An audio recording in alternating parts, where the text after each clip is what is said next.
It's been exactly a year since the war in Sudan broke out, resulting in widespread displacement, devastation, and a humanitarian disaster. As the Sudanese army and the Rapid Support Forces paramilitary group continue their deadly power struggle, civilians bear the brunt of the violence and instability gripping the nation. The fight between Generals Abdel Fattah al-Burhan and Mohammed Hamdan Dagalo has put Sudan in one of its most crippling crises in years, and hopes for a ceasefire have failed to come into effect despite serious diplomatic efforts. Meanwhile, the humanitarian situation there continues to deteriorate. Over 8.5 million people have been displaced, with many seeking refuge in neighboring countries like Egypt, Chad, and South Sudan. The lives of millions are being threatened, with reports of child deaths related to malnutrition already emerging. The UN has said that 18 million out of Sudan's 48 million people are acutely food insecure, and less than 5% of the population can even afford a full meal. This is Beyond the Headlines, and I'm your host, Nada Al-Tahir. In this episode, we delve into the heart-wrenching realities of Sudan's year-long conflict, looking at how the fighting generals are struggling for control over Sudan and how all of this has affected civilians. Joining me now is Hamza Hindawi, the Nationals correspondent in Cairo who has been covering Sudan for years. Hamza, we spoke last year when the war had just started. We'll delve into the details of the conflict, but first, can you provide an overview of the current situation in Sudan? Where are we now? I think we're in a much, much worse situation than we were when the war first broke out. Apart from widespread hunger that is impacting people in Sudan, particularly those who live in the west regions like Darfur, the war is still raging without any glimmer of hope anywhere that it could end soon. As a matter of fact, the war is expanding to include factions other than the main belligerents, the army and the Rapid Support Forces. Many of the rebel groups that had existed prior to the war, either in the West or elsewhere in the country, are joining the war on one side or another. The army is also actively recruiting able-bodied civilians to fight alongside the troops against the RSF. So it's like Sudan is at war with itself at the moment. And it's not just about the army and the Rapid Support Forces anymore. The army is also on the offensive in various regions of Sudan, hoping to regain territory it had lost over the last 12 months. So just to sum it all up, it looks really bad in Sudan. Which side has more control now over the major parts of Sudan? Well, the army had not been faring very well in this fight. It lost almost 80% of Khartoum, the capital, to the RSF in the first few weeks of the war. The army has also lost control of a string of cities in Darfur and in Kordofan. And more importantly, the army in December lost Wad Madani, which is a major city just south of Khartoum that is located in Al Jazeera province, which is literally the breadbasket of Sudan. But the army has somewhat regained the initiative and has made some significant battlefield gains in Omdurman, which is one of the three cities that make up the Sudanese capital. And it's now getting ready to try and wrest back control of Wad Madani, south of Khartoum. I think it's going to be a great deal tougher for the army to try and recapture cities in the west like Al Junaina on the Chad border and other localities in Darfur. The army has also taken delivery of Iranian drones in recent months, and that might actually tip the balance of the fight in Sudan. We'll see. But certainly the fighting is picking up. The army has regained a measure of initiative. And like I said, the battle for Wad Madani is looming, and it might actually start within maybe the next week or two, but there's no telling. I mean, we talk about this from a military perspective, but what about the civilians who are the most affected in Sudan, particularly in terms of displacement and casualties? What's going on there? To be a civilian in Sudan these days is possibly the worst possible situation anyone can find himself in. The country already has 8 million displaced people. More than 1 million of them have actually left the country.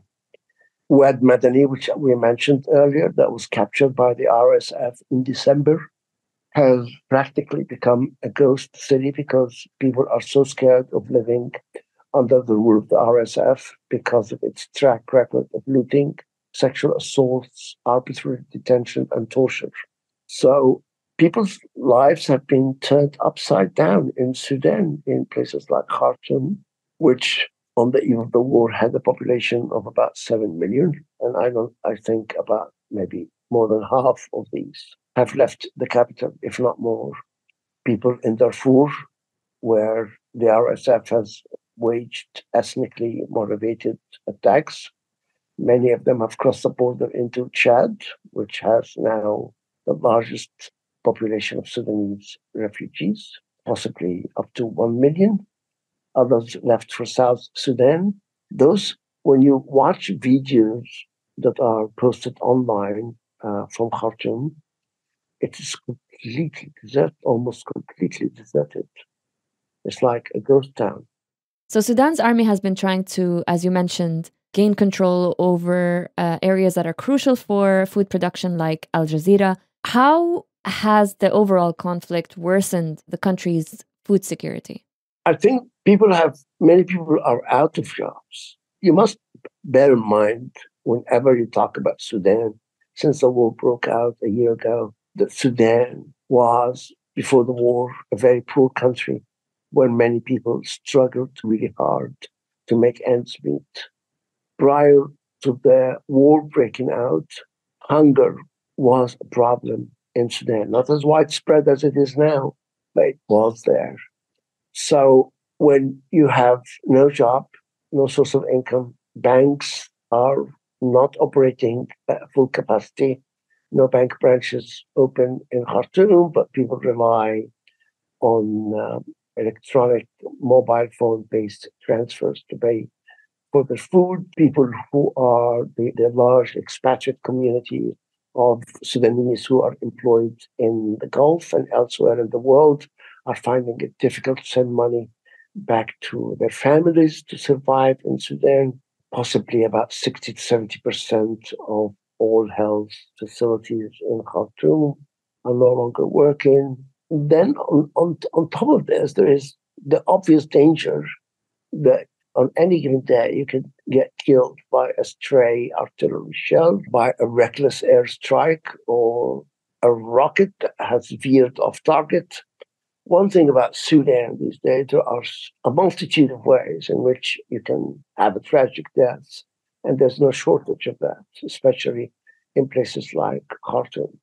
So, can you walk us through the diplomatic efforts that are aimed at ending the conflict and what's being done? There have been reports that the US is appointing a new special envoy for peace talks. What do we know about all of this? The US has indeed named a special envoy to Sudan, and the US has indeed called for renewed peace negotiations between the army and the RSF for later this month. However, the track record of the two warring sides does not give us much hope that a political settlement of the conflict can be reached anytime soon. You will remember that in the first weeks or months of the war, the United States, together with Saudi Arabia, mediated a series of peace negotiations in Jeddah, in Saudi Arabia, and indeed agreed several ceasefires, none of which were observed, and they didn't make any change on the ground. Now, the latest from the army, particularly from General Abdel Fattah al-Burhan, the army chief, is that they are in absolutely no mood to talk, and that they are opting for the military resolution of this conflict. So I am not really hopeful that a political settlement of the conflict can be reached anytime soon, but obviously you never know. The army might find a resolution of the conflict that reflects its gains on the ground. But I understand also that the military would have to do a much, much better job and regain a great deal more territory from RSF control so they can go to the negotiating table and sit there and have an edge over the enemy, the RSF. You paint a very stark picture of what's going on, and you say that there isn't a real glimmer of hope in the near future. What are the long-term potential consequences of the conflict? What hope is there for the displaced people to go back to their homes and live normal lives? Sudan has had a series of very long civil wars since independence in 1956. The war in South Sudan, for example, lasted more than 2 decades. The civil war in Darfur never really ended. So, what are the long term consequences of this war? Sudan would be a failed state. Sudan can break up into several mini states, not necessarily states in the full meaning of the word, but like little fiefdoms controlled by rebel groups, the RSF, army, factions that break away from the army. The sky's the limit for how far Sudan can plunge into chaos, lawlessness. So, is there hope for people to return home? You'll be surprised to learn that some families have returned to their homes in Omdurman, where areas that has been regained by the army. And it is not like it is completely safe. It's not like it is anywhere near the life they had before the war, but at least some of these people are back in their homes. I see the numbers are very small, but it's kind of indicative that people of Sudan continue to have significant amount of faith in the army, and they would rather live under army control rather than the RSF, despite some of the excesses committed by the army during the war. You will remember that both the army and the RSF have been accused by the UN of committing war crimes in this war. But it would seem that people trust the army a great deal more than they trust the RSF. To go back to your question, is there hope for the millions of people who have been displaced? And the answer is simple. There's always hope, but I don't think anyone is going home anytime soon. That's it for today. Please remember to follow and subscribe to get all the latest episodes as soon as they come out. This episode was produced by Arthur Edison and Da'a Farid, and I'm your host, Nadal Tahir.